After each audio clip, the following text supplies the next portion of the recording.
মধ্যরাত্রির দ্বিতীয় প্রহর। প্রায় ২৪ বছরের যুবক তান্ত্রিক শিবাজি ভাবে পরিত্যক্ত প্রভাকর নিবাসের দিকে তাকিয়েছিল। শীত তখন চলে গেছে। এই শূন্য বাড়িটিতে প্রায় কারোরই আসা যাওয়া ছিল না। এক অদ্ভুত অমঙ্গলকারী শূন্যতা যেন বিরাজ করছিল সেখানে। শিবাজি ভাবে কিছুক্ষণ ধরে ওই বাড়িটির দিকে তাকিয়ে থাকল। তারপরে সে নিজের হাত মুঠি করতে করতে যেন নিজেকেই বলল, আমি আজ ওই অভিশপ্ত বাড়ির প্রেতাত্মাকে মুক্ত করেই ছাড়ব, এই আমি শপথ করলাম। এই কথা বলে শিবাজি প্রভাকর নিবাসের দিকে মন্ত্র জপ করতে করতে এগোতে থাকল।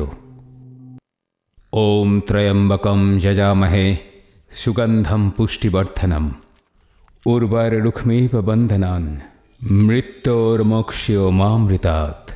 বাড়ির মুখ্য দরজায় আগুন জ্বলছিল যাতে কমলা বাইরে বেরোতে না পারে। শিবাজি সেই আগুন নিভিয়ে বাড়ির ভেতরে প্রবেশ করল। বাড়ির ভেতরে প্রবেশ করার সঙ্গে সঙ্গেই শিবাজি এক তীব্র অশুভ শক্তির উপস্থিতি অনুভব করল। পুরো বাড়ির ভেতরে গভীর অন্ধকার ছিল, তাও সে সামনে এগিয়ে চলেছিল। শিবাজি মনে মনে মন্ত্র জপ করছিল। ওই ভয়ঙ্কর বাড়িটার ভেতরে শিবাজি কমলার পায়ের নুপুর এবং হাসির শব্দ শুনতে পাচ্ছিল। শিবাজি একটি অন্ধকার বারান্দার দিকে এগিয়ে গেল, যা হয়তো উঠোনের দিকে যাওয়ারই রাস্তা ছিল। উঠোনে কোনো ধরনের আলোই দেখা যাচ্ছিল না। বারান্দা দিয়ে এগোতে এগোতে শিবাজির মনে হলো অন্য দিক থেকে কেউ যেন ওর দিকে এগিয়ে আসছে। নুপুরের শব্দ শুনেই শিবাজি বুঝতে পারল যে এ কমলার নুপুরেরই শব্দ। যতক্ষণে ও পেছনে গিয়ে কোথাও লুকোনোর জায়গা খুঁজে পেত, ততক্ষণে কমলা বারান্দার মুখে পৌঁছে গেছিল। ওহ, কি ভয়ঙ্কর দেখতে লাগছিল ওকে!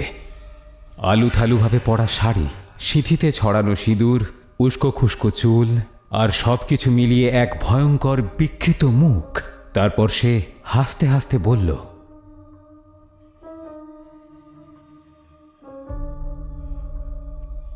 জমিদার জয়চন্দ্র, এটা কি তুই?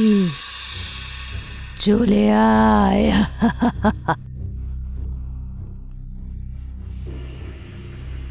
কত বছর কেটে গেছে, মানুষের মাংস খাইনি। চলে আয়, চলে আয়, আমার খিদে মেটা।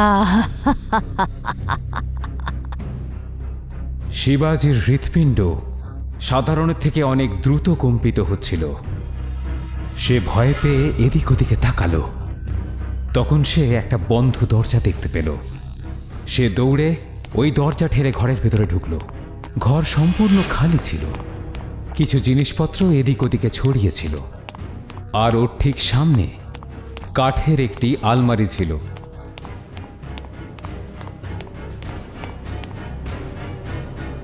অত্যন্ত ভয় পেয়ে আলমারির দরজার একটা ফুটো দিয়ে বাইরের দিকে দেখছিল।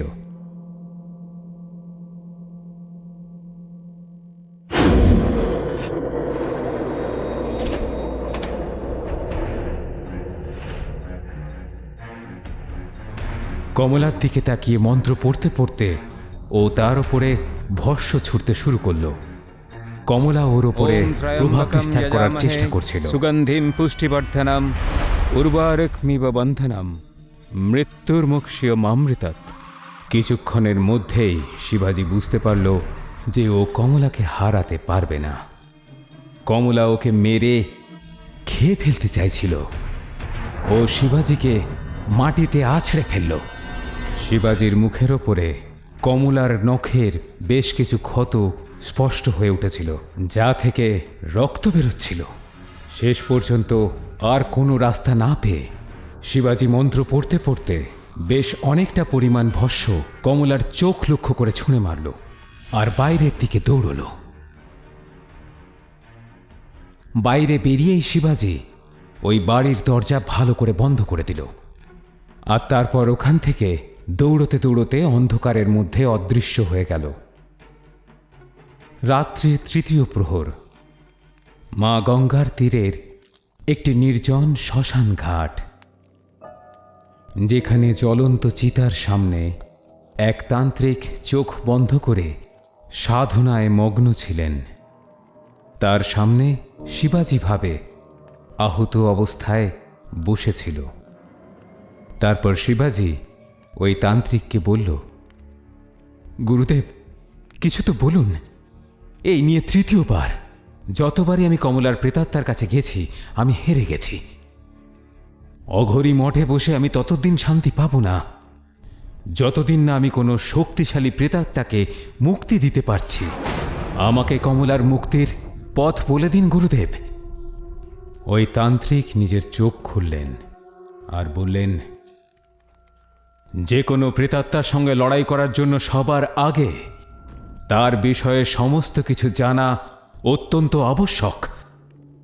সেই জ্ঞান ছাড়া কমলাকে হারাতে পারা অসম্ভব। তারপর শিবাজিকে গুরুদেব কমলার ইতিহাস বলতে শুরু করলেন। এই কাহিনী হল 1945 সালের। তখন ভারতবর্ষে জমিদারি প্রথার প্রচলন ছিল, আর সেই জমিদারদের মধ্যে একজন ছিলেন পূর্ব ভারতের জনপ্রিয় জমিদার জয়চন্দ্র প্রভাকর, যার একমাত্র পুত্র সন্তান ছিল কিশোরচন্দ্র প্রভাকর। জয়চন্দ্র নিজের পুত্রের বিবাহ কোনো এক ভালো পরিবারে করাতে চেয়েছিলেন, কিন্তু তার প্রাসাদে থাকা এক দাসী কমলার প্রেম ভালোবাসা কিশোরের সঙ্গে চলছিল। কমলা খুবই সুন্দরী ছিল। দুজনে প্রায়ই গোপনে দেখা করত। এইভাবেই দিন কাটতে লাগল। কিন্তু একদিন এই কথা জমিদার জয়চন্দ্র জানতে পারলেন। ক্রোধে অন্ধ হয়ে জয়চন্দ্র কমলাকে মৃত্যুদণ্ড দেওয়ার আদেশ দিলেন।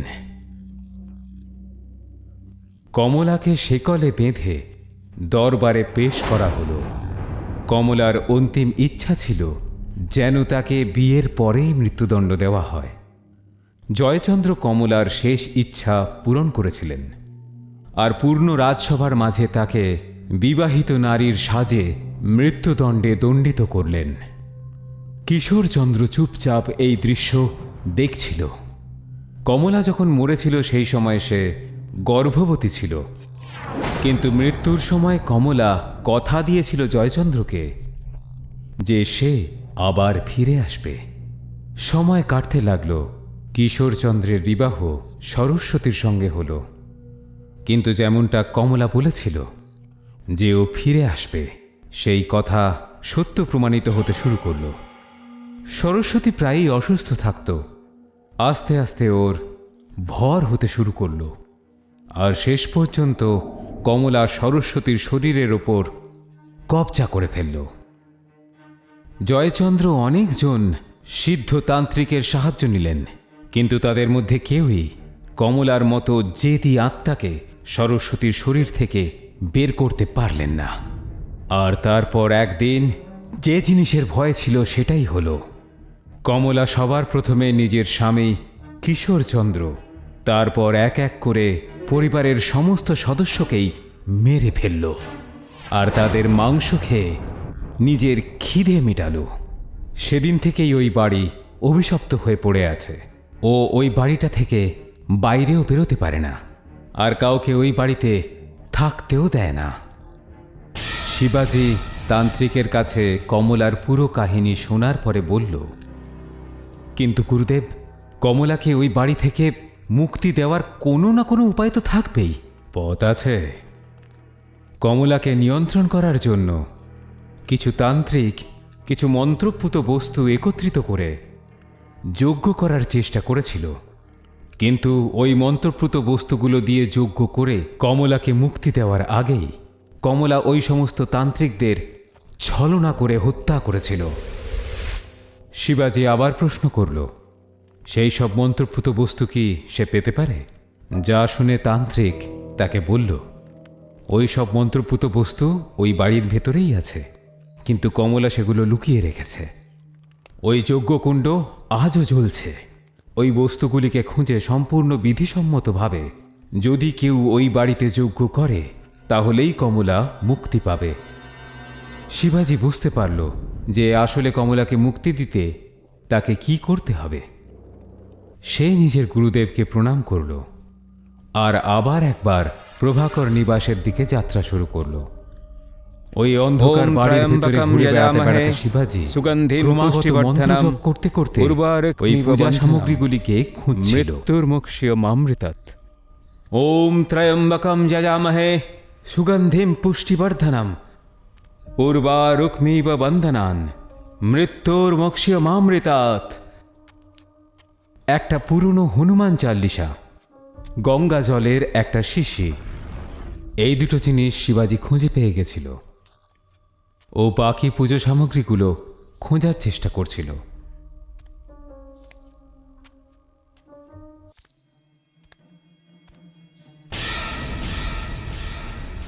কমলা ঠিক ওর কিছু দূরেই দাঁড়িয়েছিল।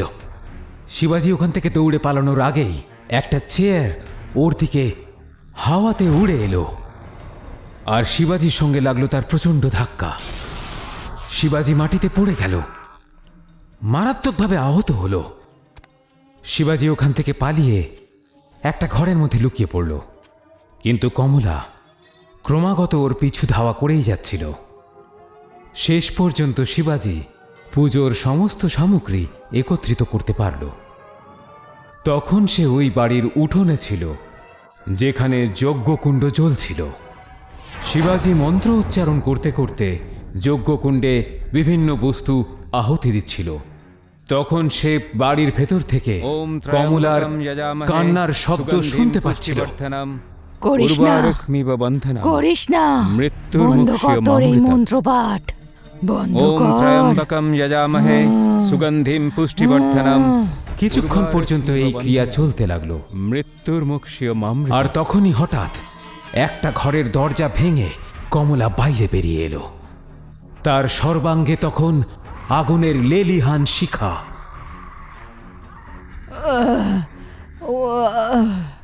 এখন এখন তো তুই আমাকে মুক্তি দিচ্ছিস, কিন্তু কিন্তু আমি আবার ফিরব, আমি ফিরে আসব, কমলা ফিরে আসবে।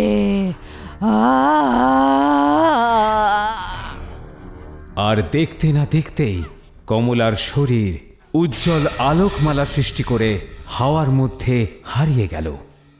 রক্তাক্ত শিবাজি উঠে বাড়ি থেকে বাইরে বেরোল। শেষ পর্যন্ত ও কমলার মতো শক্তিশালী প্রেতাত্মাকে মুক্তি দিতে সক্ষম হয়েছিল।